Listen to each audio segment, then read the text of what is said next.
Hi, everyone. Good afternoon, good morning, good evening, based on where you're joining us from. I see people all over and keeps coming into the chat. Welcome to Generative AI Beyond ChatGPT, which is brought to you by the ACRL University Library Section Professional Development Committee. We're very excited to have you and our presenter, Breanne Kirsch, here today. I'm Anna Sandelli, co-chair of the committee, and I will be moderating the program along with my co-chair, Colleen Quinn, and Jane Hammonds, our fellow committee member. This is one of an ongoing series of programs sponsored by our committee, and I'll go ahead and I'll put the link to our past content in the chat. Before I introduce and turn it over to our presenter, just a few logistics to share. First, this session is being recorded, and we'll send a link to the video of the slides and any other supplemental documentation to everyone who's registered for the program. The program will run for an hour total, including time for questions at the end. We ask that you put your questions in the chat, and Colleen and Jane will be collating those and sharing them at the end. As you use the chat feature, please make sure that you send your message to all panelists and attendees, or to everyone, so that we can gather those. And Colleen will be reminding people throughout the session. At the end, we'll post a brief link to an evaluation in the chat box, and we would love if you could take just a minute or two to share your feedback with us, as it helps with planning for future presentations. With those announcements out of the way, I'm very happy to start today's program, Generative AI Beyond ChatGPT. I'll briefly introduce our presenter, and then they can more fully introduce themselves as they see fit. So today we have Breanne Kirsch, Associate Provost for Library and Information Technology and University Librarian at Briarcliff University. In addition to her MLIS, Breanne has a Master's in Education specializing in educational technology and is a PhD candidate in instructional design and technology. And without further ado, I'll turn it over to Breanne. Thank you for being here. Thanks so much, Anna. And as I get started, I did want to say hello to everybody that's able to join us today. I'm thrilled that we have so many people interested in this topic. And feel free to keep introducing yourselves in the chat if you haven't already done so. So I'm first going to begin with a short video, and then I will begin my slide presentation.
Okay, so I did want to share that with you first, and I created that video, that short video, with Lumen 5. It's a tool, it's a generative AI tool, and yes, Nicole, I just see your chat comment, this video screams AI. Yes, it was created with generative AI.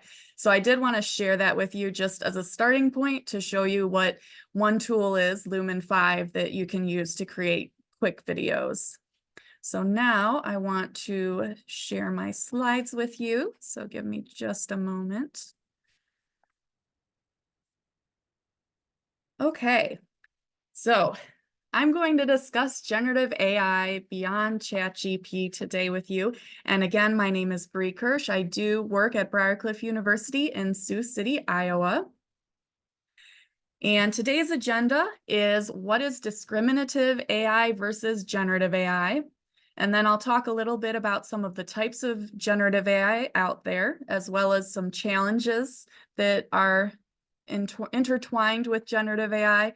And then finally, how does generative AI affect instruction and library services? So first, what is generative AI? Well, I know the video went into it a bit, but according to an article from onentrepreneur.com, generative AI is a type of artificial intelligence that creates new data such as images, text, and music based on patterns found in existing data.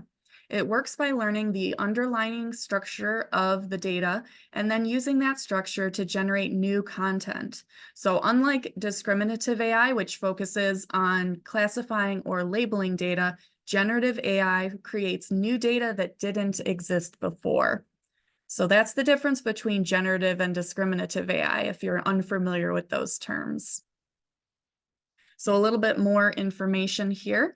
Discriminative models of AI are used for tasks like image classification, speech recognition, and sentiment analysis. Generative models are used for tasks like image and text generation, speech synthesis, and anomaly detection.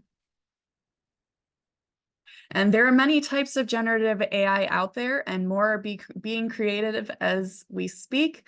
The most popular one that most people know about now are chatbots like ChatGPT, Google Bard, Perplexity. There are also image generation and synthesis tools like Midjourney, Stable Diffusion, Night Cafe. The ones that are probably most pertinent for us librarians to know about are the research-focused ones, like Consensus, Illicit, and Research Rabbit. So I'll be focusing mainly on those today. And then we've got music generation and composition tools like Ava, Soundful, and Murph. And then video tools like Gen 2 Runway and Lumen 5, which I created with the Lumen 5 tool, the video I showed you earlier. And then there are many others like Slide GPT, OpenAI Codex, Code T5. There are many out there. But this is a starting point as a list just to give you some ideas of what of the different types of generative AI that are out there. So I do want to touch briefly on ChatGPT since I know that's probably the most popular generative AI right now. And it can provide study support for students by explaining theories or content in easier language, maybe at a high school level, creating practice questions related to the content, helping ESL students with language barriers, summarizing technical articles, brainstorming, and more. But of course, as many of you probably know, it can also be used for cheating, like writing an essay based on a prompt, or it could be used to answer discussion board questions. There are also a number of challenges with ChatGPT and generative AI in general. ChatGPT has hallucinations, it makes things up, and it doesn't cite sources. And if you ask it what its sources were, it will often make up those sources. So it cannot be relied upon for citations. So here is a prompt and response from ChatGPT about writing an essay about information literacy. And I know it's very small writing, but it's a basic 5-paragraph essay, and it's fairly accurate, I'd say. So that's something to be aware of. And I know many faculty at my institution and probably others are concerned about this. So Google Bard is another large language model chatbot, just like ChatGPT. And I asked Google Bard what it was, and it said, think of me as a helpful and informative friend who can assist you with a wide range of tasks and keep you entertained with interesting conversation. So essentially, it's personifying itself, which I found to be very interesting.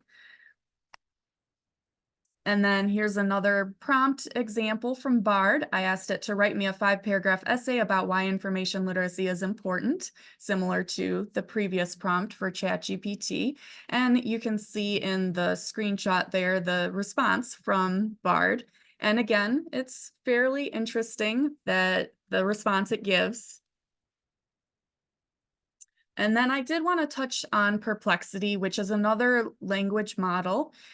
And according to Perplexity, I asked what it is, and that's the answer it gave me. So the nice thing about Perplexity is it actually does give you its sources. At least it shows where it found the information from. So in this case, it lists on the bottom 4 sources: Stack Exchange, Psychology Today, YouTube, and Glamour. And here's another prompt I asked it just to show another example. How can I make library services more inclusive in higher education? And it gave me a response there. And it did have in-text citations. It has the little numbers there that relate to the 4 sources listed at the bottom, which are ARL, the Association of Research Libraries, Valencia College, ALA, and LSU. So a bit more reliable websites. So it can, at least it shows you where it's getting the information from. So that's why I like Perplexity. All right, so let's chat a little bit about pictures and image generation tools.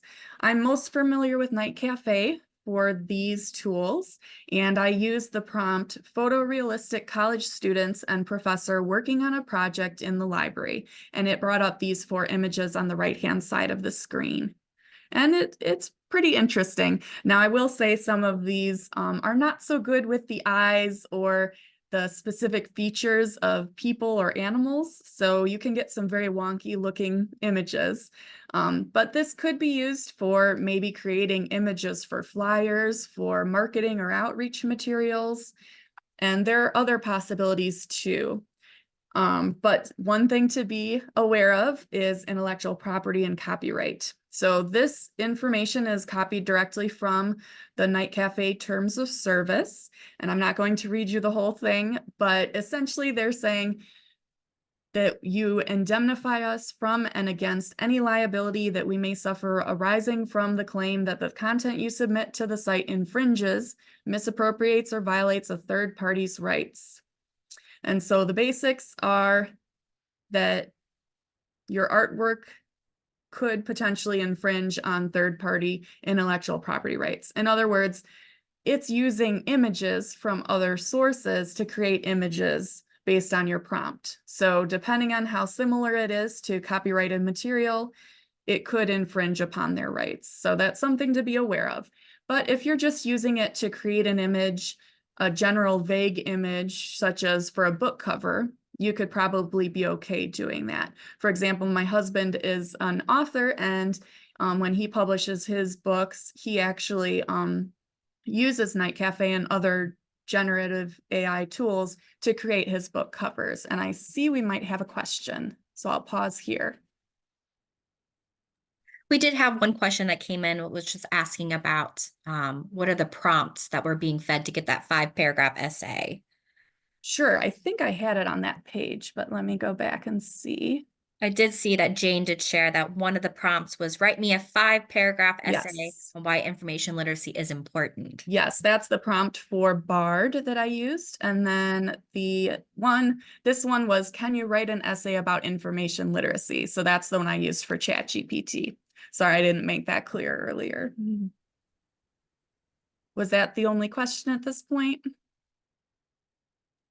Yeah, that's pretty much it. We did have a couple questions about sharing some links, but we can definitely get back to that towards the end of the. Okay. All right, so moving on, I want to chat now about some of the research-based tools. So Consensus, again, I asked it, the tool itself, what Consensus is, and it's a search engine that uses language models similar to the chatbots and synthesizes insights from academic research papers. So it's not a chatbot, but they use the same technology to help make the research process more efficient. And for consensus, they use the Semantic Scholar database with over 200 million papers across all domains of science. And they do say they're adding more content as they go.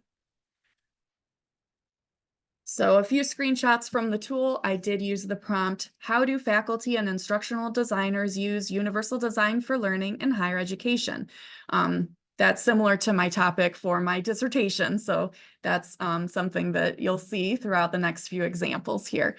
So what I received from Consensus then is a summary of the top 8 papers analyzed. And then it lists the different articles underneath it that it pulled that information from. So for example, this first article here is from Tech Trends by McDonald et al. From 2018. And then you can click the little cite button just like you would in a lot of our databases. And you can use APA, MLA, Chicago, Harvard, or BibTeX. And you can copy and paste that citation into your paper. But of course, just like with our database automatically generated citations, there are often minor errors. But I did find it interesting that they have this as an option. And then they do mention AI credits, and it looks like it renews on a monthly basis unless you upgrade to the premium version for Consensus, and it looks like you have 20 per month. Now, of course, that could change in the future. All of these tools, they have a free version available, but oftentimes they'll have a paid or subscription model as well if you want all the bells and whistles for the tools. And then here's, if you click on an article, this is what the page looks like, and it gives you the abstract and a key takeaway from the abstract as well. So moving on to Elicit, that's the next one I wanted to discuss, is the research assistant using language models like GPT-3 to automate parts of the researcher's workflows. And Elicit is really helpful for creating or beginning to create a literature review. And I did ask it a prompt, how does UDL, or Universal Design for Learning, affect student achievement?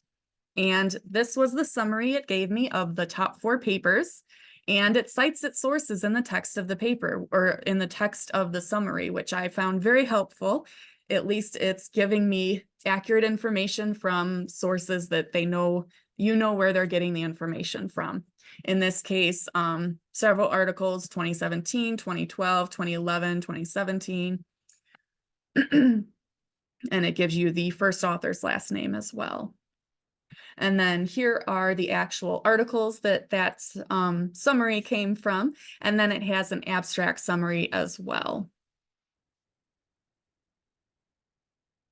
And then if you click on one of those articles, you get a little bit more detailed results with the same information on the left-hand side, and then the full abstract on the right. So it's not necessarily looking at the entire paper, but rather mostly looking at the abstracts of these articles. So the third one that I wanted to highlight that is research focused is Research Rabbit. And this is a research platform that allows you to discover and visualize relevant literature and scholars. You can create alerts for published papers, share collections with colleagues, and more. So I wish I knew about this tool before when I started my dissertation process, because it would have been extremely helpful at that point in my research, but it's an interesting tool. You can add a paper and then say find similar papers, and then it can list out the papers that paper cited, and it can list out similar papers. It also has a visual in the middle here that you can click on different articles to find out their sources, and it'll pop up with other related articles on the right-hand column. So then you could say similar work, earlier work, later work, these authors, suggested authors, linked content, etc. So you can, the reason I think they call it Research Rabbit is you can really go down the rabbit hole with this tool and just click on different articles and see how they relate to other articles and find more resources. So how do we use generative AI in the library, or why should we or maybe not use it? This technology is not going away. New generative AI is currently being created, and this will become a mainstay in our culture moving forward. Generative AI can be used to advance effectiveness and efficiency. And according to Schroeder 2023, 1,000 business leaders were surveyed in the US in February, and they shared that 48% of them had replaced at least some workers with ChatGPT. And by the end of 2023, 33% said they would definitely lay off workers due to ChatGPT. And 26% said probably. 92% of business leaders said it's beneficial for job applicants to have ChatGPT or AI experience. And this is why it behooves us as librarians to teach our students how to use and evaluate these tools, since they'll likely need them in their future workplaces. And just to share some ways I've personally used generative AI, I've used it to help make a couple of paragraphs more concise. I've used it to help me rephrase things for paraphrasing. I've used it to create titles for presentations or programs, and images for fun or for book covers, as I mentioned earlier, and informational videos. So those are just some of the uses that are available to us as librarians. But as I mentioned earlier, there are a number of challenges as well. And I want to pause here before I dive into the challenges and see if there are any questions I should answer currently. We have a lot of really great questions kind of coming in. So let's see what we can kind of pull out quickly to just kind of touch base on.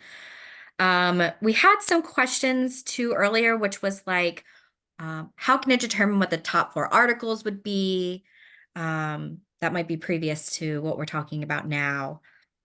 That's a tricky one because I'm not 100% sure how it picks out what the top articles are. My guess is it's probably trying to choose the most relevant based on the search that you input, the prompt that you give it, and then based on the keywords you're using. My guess is that's how it's determining what the best sources are.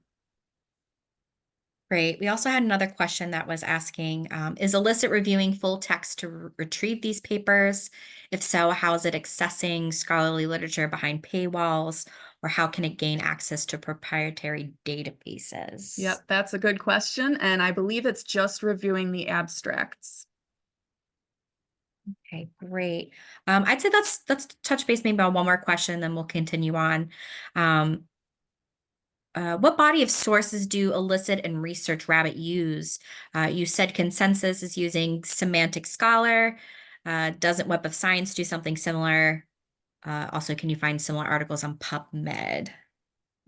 Again, a good question. I'm not 100% sure where Elicit gets the articles from. I do know that people can upload articles to Elicit. So I know that they use several databases, but I'm not 100% sure which ones those are off the top of my head. I'm sure you could probably look on their website to try to find that information out. But I would have to do a little bit more digging to try to figure out where they get that from. But very good question. And that's a very important thing for us to consider as librarians when we're sharing these resources with our students and faculty and staff. Awesome, thank you. I think we'll continue to hold some questions towards the end. Okay, great. So talking about generative AI challenges. As you may be aware, what's free today may not be free tomorrow. Just like with educational technology tools in general, free versions are limited and may eventually disappear. These generative AI tools are creating new ways that you can use, but be careful, we don't know where they're getting the inspiration from and may be very similar to copyrighted material. So for the chatbots, it's important to evaluate information from them to determine accuracy and avoid believing hallucinations. And then I have a list of several challenges to consider here, especially for librarians. I would say privacy is definitely a concern, and there is a lack of transparency with some of these tools where it's getting these information from. So that's one reason, again, I like Perplexity. At least it's sharing the 4 places it's getting information from. Quality and hallucinations. There are ghost sources and inaccurate information being shared. There are definitely some biases and blind spots as well in these tools because it all depends on what information was initially fed into it. And before it can spit something out that's similar from what it was fed originally. Also, the date range of content, and then plagiarism and academic integrity issues and possibilities that I know faculty on our campus are concerned about, and probably yours as well. And then finally, detection tools and having false positives as well. Okay, so I did want to touch base briefly on potential bias and an example for images, specifically Night Cafe. There are algorithmic limited data sets that are initially fed into these tools, and so they are initially biased from the get-go, and that's something to be aware of. And there are also potential biases that are related to society, such as race, culture, biological sex, gender, and age. So these are examples of AI-generated images, and I've included the prompt under each picture. So the upper left corner is an American man in his car. The middle top is an African man and his car. So it's kind of interesting to see the differences there. And on the bottom left, I have an American man in his house, and then an African man in his house. So again, it's interesting to see what it puts out for those topics. And then on the right-hand side, I have an American woman and her children, and then an African woman and her children. So that's just an example of what it spits out when you ask it those prompts. And so again, there may be some bias involved in these results and what you receive from these tools. So that is important to consider. There is an AI robot test from McGill Library from Herveau and Wheatley. I love librarians because we already have librarians that created the robot test. So talking about evaluating these generative AI tools: reliability, objective, bias, ownership, and type. So those are the things that Herveau and Wheatley recommend looking at when we're evaluating these generative AI tools. And there is a lot more information available, very many articles, videos, podcasts, etc., on generative AI. And I've collected some of those together on an AI LibGuide. This was created for faculty at my institution. So it does have recordings from a series of generative AI workshops that we held and webinars. So it's specific to my institution, but I do share some resources and links to other information if you're interested. And then I have links here to Consensus, Elicit, Perplexity, and Research Rabbit. So now I know we still have about 30 minutes, and I did want to make this more interactive rather than just me speaking the entire time. So I'd love to take a little while and have you participate in a short poll. And then I want to go over some of what you share as a group so we can learn from each other and hear each other's thoughts and ideas on this. So if you just go to briarcliff.libwizard.com/F/GenAI, or go to the QR code that will take you to the short poll, which I will share the results from in a little bit. And hopefully that link is, yes.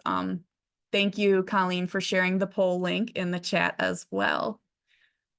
So please go ahead and complete that poll if you want to participate. And while you're doing that, I'm going to go to the next slide. Here are my references. Herveau and Wheatley, their robot test tool is available at the library, wordpress.com. And then the article I mentioned earlier from Schroeder about the business leaders and how generative AI is affecting things. And here is my email address. If you want to take that down, you're welcome to contact me after this is over. But for the next 30 minutes, I will be going over the poll results with you and answering any questions you may have. And also, if you're interested, I could show you some of these tools live. So if you have prompts you want me to put into one of these tools, I'd be happy to do that as well. So you can see some of the live results from that. So I'm going to stop sharing now. Bree, real quick, we did have a yes. question where somebody was asking if it was okay for them to share your slides and videos with their colleagues. Sure, you're welcome to. Let's see, I'll paste the poll URL in the chat again for those that didn't see it. So yeah, please go ahead and take a moment to fill out that poll if you haven't already done so. And then I am going to go to the results to see what you all have stated. And then also, again, I am happy to go through any of the tools in live if you have prompts you'd like me to go through to make this more interactive. So let's see, we have 60 responses so far. I'll give it another minute. So maybe I'll answer a few questions while we wait for people to finish the poll, and then we can go through that. So if there are any questions, I'd be happy to answer those. We've got lots and lots of questions. I'm going to ask while I kind of go through some of these questions that were asked previously. I know we have some lingering in the Q&A. Anna and Jane, if you don't mind, just touching base with those while we continue asking some questions. So we might be backtracking a little bit here since we have had lots of really interesting things discussed and questions. So let's see where we can kind of back up to will consensus, etc., eliminate the necessity of doing a literature review? That's a good question. Personally, I don't think so. I think they can help with the literature review, especially illicit. That's kind of their mojo. They're excited about doing the lit review and pulling different sources together to try to answer a research question. So I would say it's a good starting point for literature review, but then it needs to be expanded on and evaluated, of course, as well. And a similar follow-up would be, how accurate have you found consensus to be in their summaries? I mean, it's pulling a lot from the abstracts, so it's actually fairly accurate, I would say, overall. We have a couple more consensus-related questions, Mhm. so we'll go through those quickly. Can you enter research articles you discover elsewhere, like in the library databases? That's a good question. I know you can in illicit. I've actually not played with consensus as much as I have with illicit. Let me share my screen. So this is consensus, since it sounds like we have several questions related to consensus. Let's see, what should our research question be here? Any suggestions?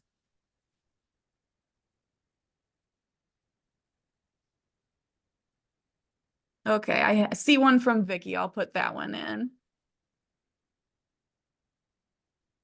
Oh, that's more of a personal question, I think, rather Let's than see if we have. Somebody just posted music therapy and use with kids. okay.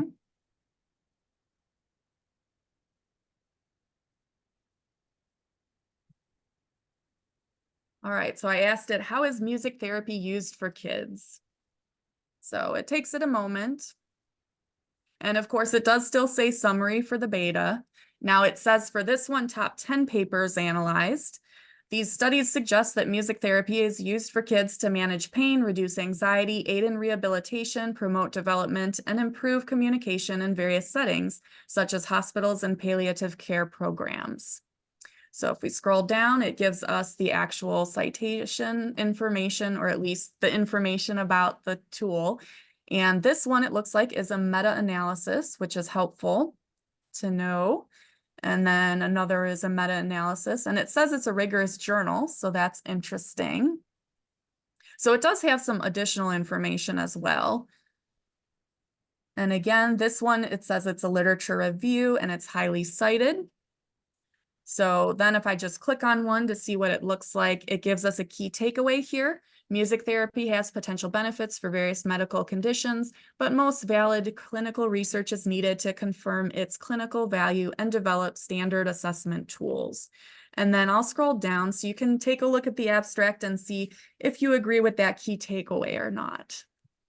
So I'll leave that up for a moment. And then Colleen, if there are other consensus questions. Yes.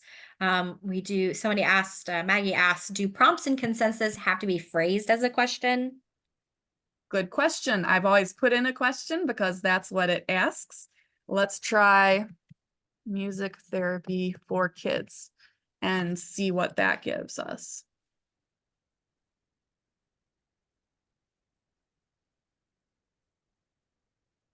So while it says ask a research question, it does look like it, okay, so in this case, it didn't give me that summary, but it did give me a list of related articles here, it looks like. So I guess that's the difference between asking it a question versus just putting in a topic.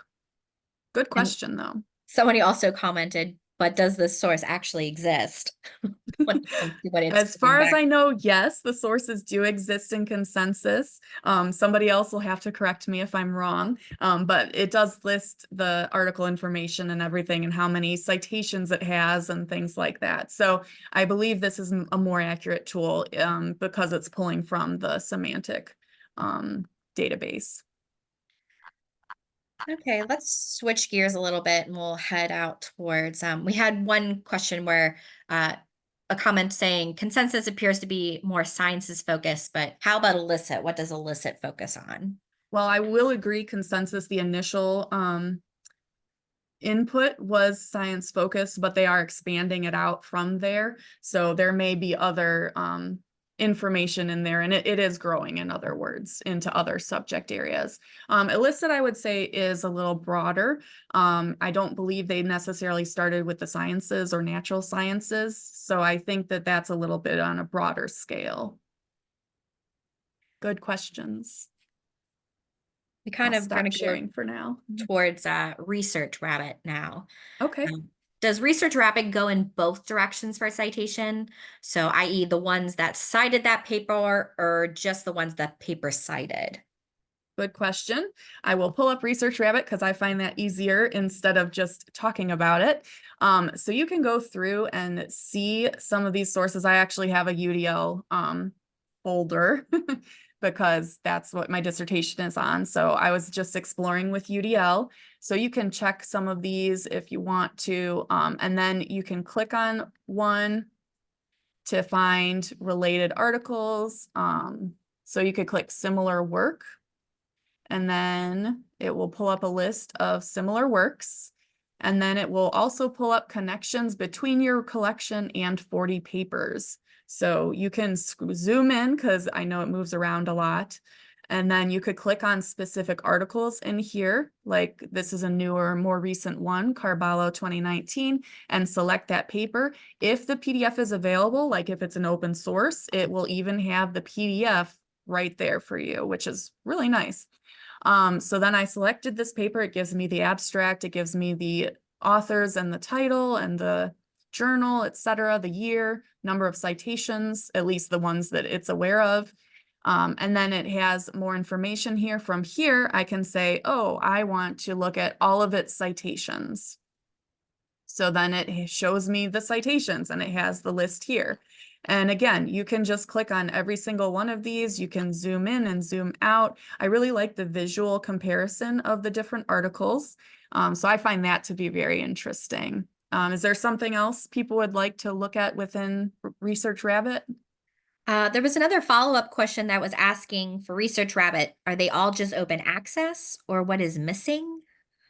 I don't believe all of them are open access. I think, again, just like with Illicit, it's using abstracts for those that are behind a paywall, unless people upload articles, because you can actually upload articles to this tool, to Research Rabbit, to your folder or folders.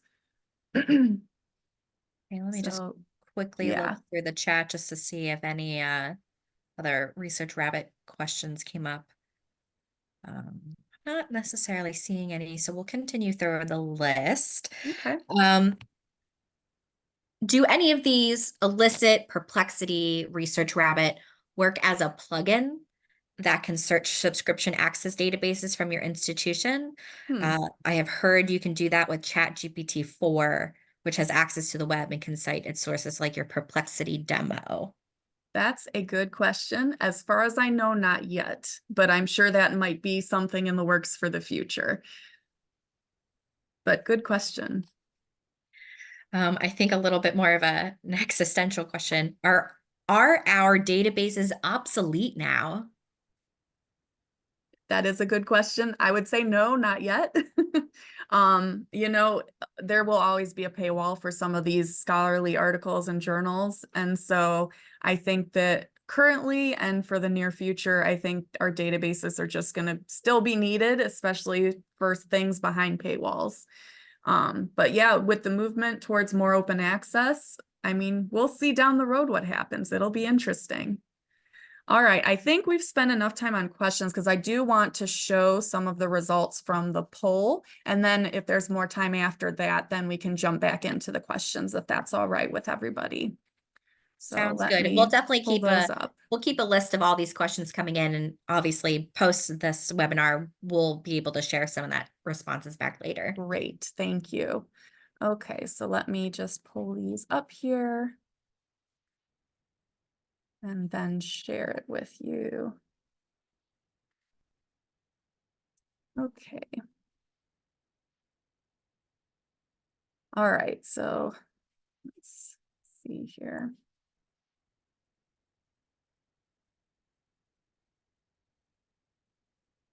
One moment, please. Okay. So I asked a number of questions here, and it looks like quite a few of you replied. Okay, I'm gonna hide these other ones.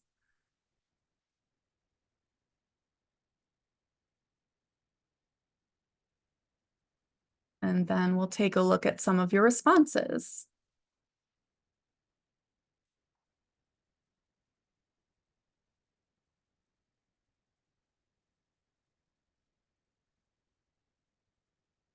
Okay, so the first question that I asked was related to, should librarians embrace generative AI, avoid it, or something in between?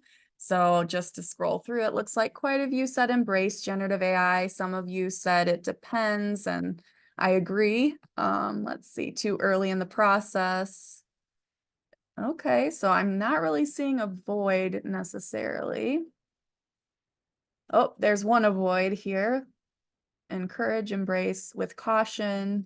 Yep. So it looks like most of us think that we should embrace it, but also be cautious about it and help train our students to evaluate these generative AI tools in order to make use of them in ethical ways.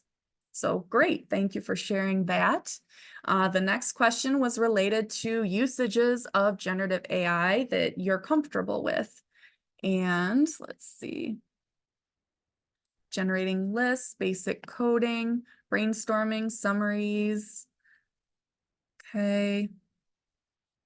Some of you are uncomfortable. That's completely fine. You know, I was not comfortable with them initially myself. It took lots of trying out the tools and just testing them out, kind of like you would with a new database. And then you'll become a little bit more comfortable with it over time. A lot of you are saying brainstorming, basic research. Okay. Generating keywords, search phrases. Yeah, that's a good use as well, generating search phrases to then use in the databases. So again, kind of similar to some of our reference databases. You could use it for background research, or at least thinking about your key phrases and your topic a little bit more and brainstorming. So that might be a good use of it. And then the next column was, how do you use or plan to use it with students, I believe was that question. And then let's see what we've got here.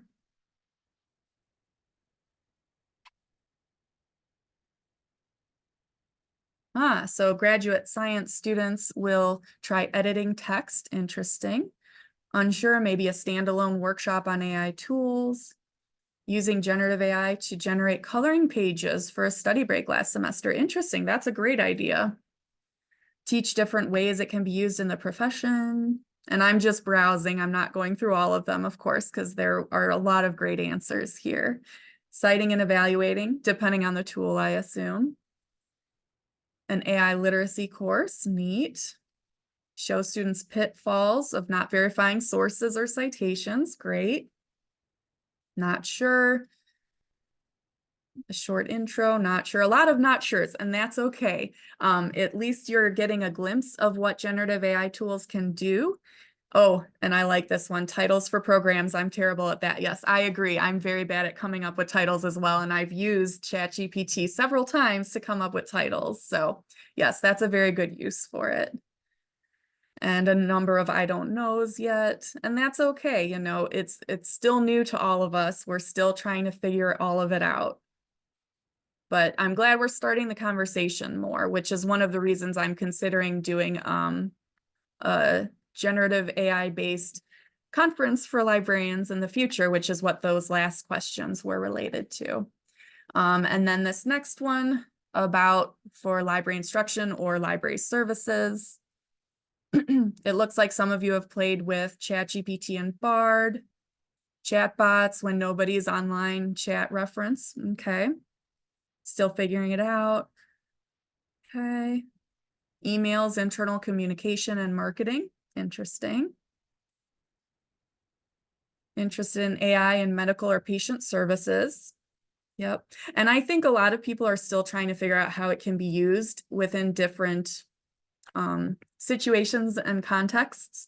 For example, I was just speaking to a colleague earlier, and she was saying that there's a tool now that people are looking at for therapists to listen to the conversation and then spit out the report. So then the therapist doesn't actually have to fill out the report. They just go in and edit it, and it'll actually make recommendations for what to discuss with the patient.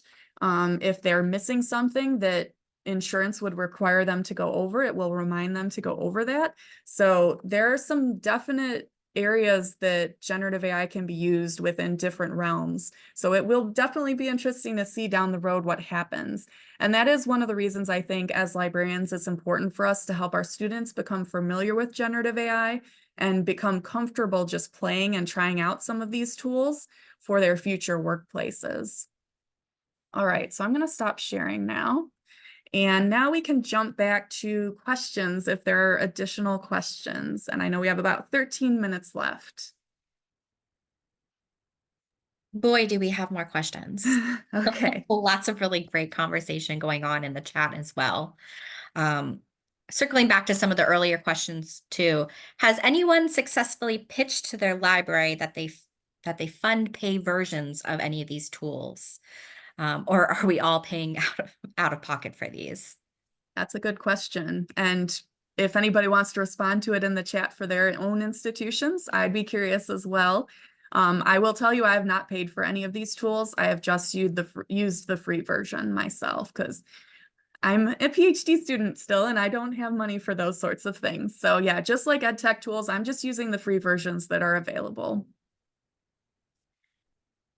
How do you deal with the equity challenges, Gen AI, increasing digital divide, the environmental impact of all the processing, and how many companies are hiring folks from developing countries to review horrific content to flag it as inappropriate? How do we inform students while making them aware of Gen AI? Yeah, that's not an easy question to answer. And I would say it's very challenging. I do think libraries could offer access to generative AI tools in computer labs or on laptops that we might lend out at our institutions, and then help teach students how to use some of these tools in ethical ways, of course. And that would help them get familiar with it. And that would help diminish that digital divide as we're talking about. But yeah, it's definitely a challenge. And I think there's a lot of room for growth and improvement there. I also think talking about the robot tests and how to evaluate these generative AI tools with students can also be beneficial to help them critically think about what these tools are giving us and what biases they may have and those sorts of things as well. We had another kind of more general question of who owns the rights to whatever, quote, new things that are generated or created by generative AI? Well, that goes back to the Night Cafe intellectual property terms and conditions. They say that you own it, but that's with a caveat, and it says they're not liable for anything that you might use that might be too similar to something somebody else created, i.e. copyrighted materials. So while you own it, at least according to Night Cafe, there's no guarantee that it doesn't break copyright and infringe on copyright. So that is definitely a concern for us as librarians to consider moving forward. And I would be very leery of using it to create parts of a scholarly article that I want to publish. I would steer clear of that at this point, but that is definitely something to consider, especially in scholarly publishing. I know a lot of them are starting to say that either you cannot use generative AI, or they're starting to say if you use it, you need to state it that you use it and how. So a lot of journals are reacting differently to this. And I think we'll see a lot of universities reacting differently and creating policies and procedures for the use or lacking use of generative AI and what it means. And Shandy, it looks like you put in copyright.gov/AI. Thank you. That's probably going to be helpful to take a look at for all of us moving forward. But yeah, it's all up in the air. I know there are some things going through the court systems, trying to figure out what this all means. So we'll see what happens. I think time will tell, I'd say. We had another question that came in that first discussed about, conversations with different faculty and structures on, student disclosure of their use of generative AI, or, mentioning that we know that MLA and APA have issued guidance about citing AI generated text. But, there's still some concern about encouraging students to view these tools as like coherent or citable sources of information. So the question is, are you aware of any critical dialogue around whether citation is the best framework for identifying use of text-based generative AI? That's a good question. And I will say that it's tricky because generative AI is a technology. It's not a person, So some people argue, well, it doesn't need to be cited because it's a machine. It's not a person. Others argue, well, we need to know if you created it or if this tool created it. So it's definitely debatable. And I would say that the best outlook, at least that I could say from this specific topic, is that faculty can work with students to use it in the classroom and show them how to critically think and evaluate what that tool is giving them. So for example, one of our writing professors talked about how he had his students do a paper in class, a handwritten essay on a topic, and then he had them ask it ChatGPT to come out with something.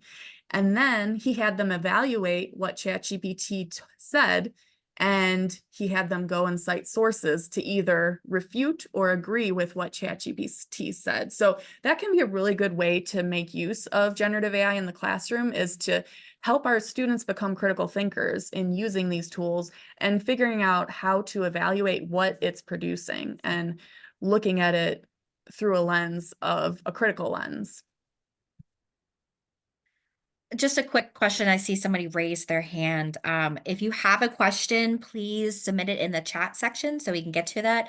Unfortunately, we're unable to, activate microphones and videos. So if you have questions, please go ahead and enter it in the chat. A similar question that kind of came up along this line too is, I wonder whether students may just use these sources and ignore library resources, especially freshmen and sophomore students. What do you think about that type of happening? That's very possible. I mean, we already have students that just want to use Google Scholar and don't want to use the actual library databases, which it often hooks up to Google Scholar, but that's beside the point. Yeah, that's just going to be an ongoing thing. And I think that faculty, along with librarians, will need to explain to students the importance of critically thinking and evaluating sources of information. And yes, Google Scholar is better than just Google and just using websites. And I know, as Jason mentioned in the chat, many faculty just use Google Scholar. That is true. I know some of the faculty at our institution just use Google Scholar, or they don't even know how to get to the library databases. So that's an ongoing challenge. I think that's been a challenge, and it will be going forward. And I think generative AI might exacerbate it. But I also think depending on how faculty respond to it and use it or don't use it in the classroom, that will also affect how students use it or don't use it. because if it's forbidden, students will try to use it and try to make it like it's not being used and try to edit it or whatever to make it their own. But faculty are pretty smart. Oftentimes they'll be able to figure it out if a student has used generative AI or not based on their writing. And I know some faculty are reverting back to having handwritten papers in class, that they have to do short essays during class time. So that's another option. There are ways to get around it, but yes, it will always be a concern, I think, of trying to get students to use the library databases and our resources. I was seeing some comments and similar kind of questions along that line of how databases are also starting to develop their own AI, probably also to continue their leg in the race here and things like that. So that's good. We're getting close to time. We still have a few more minutes. I think we can address for some more questions. Let's see. We have a question about, what are all these ethical uses of AI and who is really responsible for raising awareness of ethical issues of AI? I think all of us are responsible for raising those issues. I know that there are some groups that have already started questioning the ethics and biases within some of these tools and what some of the challenges are. And I know that the different companies that are producing these tools, some of them are trying to be aware of those and some are trying to figure out solutions to them. But again, it goes back to critically thinking and trying to evaluate sources and evaluate what the generative AI tool is producing and trying to figure all of these things out. So helping our students be critical thinkers, I think that's a big role for the library moving forward, is supporting faculty and helping students become stronger critical thinkers and being able to evaluate some of what these tools are producing. So many things to think about and to continue our conversations. Let's see, we have another question we can pop in here real quick as we come to a close. Let's see. Well, there was a question that came up a little later, looking back. If you upload articles to Research Rabbit in particular, could we be violating copyright, assuming it will be used by Research Rabbit? My understanding is that Research Rabbit doesn't use those articles that you upload because they're aware of the copyright concerns with that. So as far as I know, based on what the tool itself says, it doesn't use those. It might use the abstracts, but it doesn't use the actual full text. So at this point, my understanding is no, that's not an issue. But again, we have to just trust that what they're saying is accurate for that. Let's do one more question here. I don't know if this is already addressed, but have you or anybody else here used AI tools to improve accessibility for people with disabilities of documents, websites, tables, or other online material? That's a great question. I'm not aware of tools that help with accessibility. I'm sure they're out there. I'm sure they're being created. I do know there are a number of ed tech tools that do that. So at this point, I'd say not specifically generative AI tools, but I will be very curious to see what's developed in the future, because if you're familiar with UDL, I'm very curious. I'm very into accessibility and making sure things are accessible. So yeah, thank you for the questions. I see we're getting a little low on time, but do reach out after the session's over. If you have questions, feel free to email me, and maybe we can keep the conversation going if there's interest in an actual conference down the road. I'll look at who may have responded that they were interested in helping with that, and I will be in touch. Great, thank you so much. That was a virtual round of applause for you. That was fantastic, and you're getting a lot of love in the chat as well. I also want to thank Colleen and Jane for collating all of the questions. We will be collecting the questions and the chat links and sharing out those. As registered attendees, you'll also get a copy of the recording, and we'll have it on our website. And then I also want to thank Alois Sharp and Brian Lim from ACRL for making the magic happen to get this webinar together and to allow such a large group to be here. We appreciate it and look forward to continuing the conversation. Thanks, Bree, and thanks, everyone. Yeah, thanks everybody for attending. Like I said, reach out, be in touch. Also, very quickly, Lily just mentioned that we have a brief program evaluation that I've just put in the chat. We'd love if you could take a minute just to fill that out, and it will help us as we're planning future programs. Many thanks and have a good rest of the day.